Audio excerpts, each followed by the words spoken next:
Hi, good morning everyone. How are you?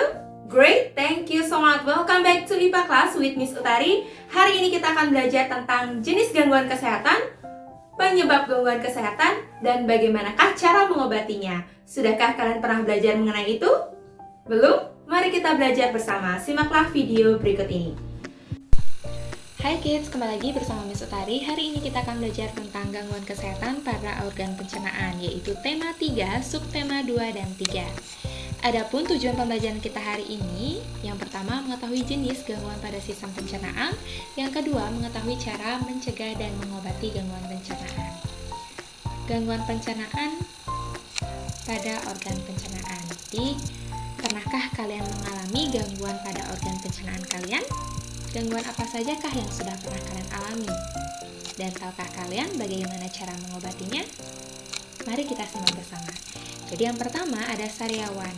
Sariawan merupakan infeksi pada mulut, penyebabnya berupa jamur, gejalanya luka berwarna putih dan terasa perih. Pengobatannya dapat mengoleskan obat sariawan sesuai dengan anjuran dokter dan makan buah yang mengandung vitamin C. Nah, Miss Utari yakin mungkin di antara kalian pernah mengalami hal ini ya. Yang kedua, yaitu cara mengobati sariawan. Jadi, adapun cara yang bisa kalian lakukan ketika mengalami sariawan. Yang pertama, menggunakan larutan air, garam, atau soda kue. Jadi, larutkan 1 sendok teh garam dan soda kue, kemudian larutkan dan berkumurlah menggunakan larutan itu. Kemudian, mengkonsumsi yogurt. Kemudian, mengoleskan madu pada bagian sariawan dan mengoleskan minyak kelapa untuk mempercepat penyembuhan sariawan. Kemudian yang kedua, sakit gigi. Penyebabnya adalah pembusukan pada gigi, luka pada gusi, tambalan gigi yang rusak, infeksi bakteri, dan kebersihan gigi yang tidak terjaga. Gejalanya berupa sakit, nyeri, pusing, hingga demam. Pengobatannya dapat meminum obat sesuai dengan anjuran dokter, menggosok gigi secara teratur. Jadi jangan lupa kalian menggosok gigi setelah mengkonsumsi sesuatu, terutama ketika kalian menjelang tidur.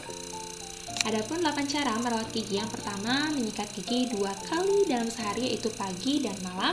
Gunakan pasta gigi dengan fluoride. Kemudian periksakan gigi kalian ke dokter 6 bulan sekali. Pilihlah sikat gigi yang berbulu halus.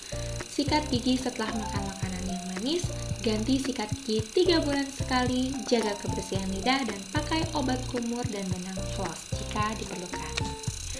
Yang ketiga, MAH atau gastritis. MAH merupakan penyakit peradangan pada lambung. Penyebabnya adalah luka pada lapisan lambung, efek sampingnya atau efek samping penggunaan obat infeksi bakteri, yaitu bakteri Helicobacter pylori. Gejalanya perih dan nyeri pada lambung. Pengobatannya dapat minum obat sesuai dengan anjuran dokter dan makan dengan teratur. Di sini terdapat satu gambar di mana ada perbedaan antara lambung yang sehat dan lambung yang sakit atau mengalami gangguan MAH. Jadi pada bagian dindingnya bisa kalian perhatikan ada beberapa luka ya yang dapat terlihat pada gambar. Kemudian yang keempat ada GERD atau Gastroesophageal Reflux Disease.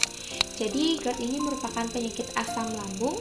Penyebabnya terbukanya katup. Katup itu seperti pintu di bagian sini terbuka sehingga asam lambung yang ada dalam lambung kita itu keluar sampai ke kerongkongan. Nah, gejala utamanya yaitu mulut terasa masam atau asam dan kerongkongan perih. Pengobatannya adalah meminum obat sesuai anjuran dokter dan makan secara teratur. Adapun perbedaan antara MAH dan GERD, yang pertama, GERD sering kembung dan bersendawa. Kalau MAH sering begah dan sendawa. GERD mual sampai muntah, sedangkan MAH mual sampai muntah, sama ya gejalanya. Kemudian kerongkongan perih, sedangkan MAH feses berwarna gerak. Kemudian pada GERD, mulut terasa asam. Pada gejala MAH yaitu anemia. GERD dapat mengalami sesak nafas, nyeri di sekitar dada, sedangkan MAH nyeri ulu hati. Itulah perbedaan antara GERD dan MAH. Kemudian yang kelima, ulkus. Ulkus merupakan penyakit peradangan pada dinding lambung.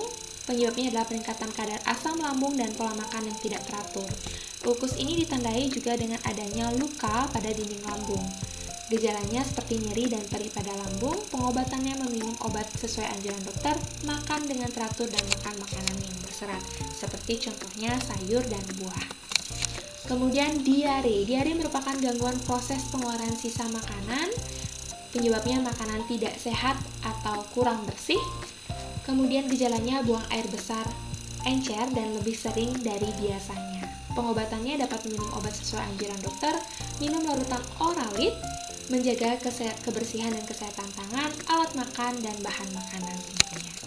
Jadi Oralit itu merupakan campuran antara air, garam, dan gula yang diminum atau dikonsumsi secara bertahap. Nah, jadi adapun gejala atau tanda pada diare yang lainnya seperti sakit perut, mual, muntah, peningkatan frekuensi buang air besar, dan feses lebih encer. Cara pencegahannya adalah tetap menjaga kebersihan tangan, kebersihan lingkungan, dan masak makanan hingga matang. 7. Konstipasi. Ini adalah gangguan kesehatan yang berbanding terbalik dengan diare. Jadi konstipasi merupakan gangguan pada saat buang air besar tetapi sulit untuk buang air besar. Penyebabnya adalah kurang asupan makanan yang berserat, air, dan pola makan yang tidak teratur. Gejalanya sulit buang air besar karena fesesnya terlalu keras, kekurangan air. Pengobatannya adalah meminum obat sesuai dengan anjuran dokter, minum air yang cukup, dan memakan makanan yang berserat. Alright, that's all about my presentation. If you have some question, you might ask Miss Utari on my virtual class. See you kids!